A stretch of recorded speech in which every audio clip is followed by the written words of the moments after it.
নবীজি দেখতে কেমন ছিলেন। নবীজির দেহ ছিল একটা সুঠাম দেহ, দেখতে ছিলেন স্ট্রং, পাওয়ারফুল, এনার্জেটিক ম্যান।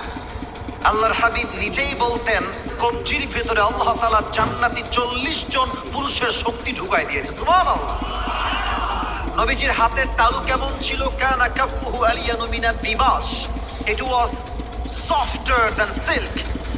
নবীর হাতের তালু ছিল রেশমের চাইতে বেশি মোলায়েম, বেশি নরম। সুবহানাল্লাহ পড়বেন না? আচ্ছা, মুরব্বী একটু হ্যান্ড স্লিপ করুন, মুসাফা একটু হাত দিবেন। দেখা যায়?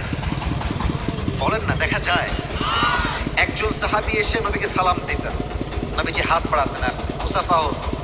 তো নবীর হাতের তালুটা এত নরম আর এত মোলায়েম ছিল যে সাহাবী একবার হাত ধরতো মুসাফার জন্য, এত নরম আর মোলায়েম হাত ওই সাহাবী কখনো হটাইতেই চাইতো না। সুবহানাল্লাহ পড়বেন না? আল্লাহর হাবিব বলতেন, আমি বুঝতাম সাহাবায়ে কেরাম হাতকে বড্ড ভালোবাসে, আমার হাত ধরতে বড্ড পছন্দ করে। এজন্য যখন কোনো সাহাবী নবীর হাত ধরতেন, ওই সাহাবী হাত হটিয়ে না নেওয়া পর্যন্ত নবী তার নিজের হাত কখনো আগ বাড়িয়ে হটিয়ে নিতেন না। সুবহানাল্লাহ।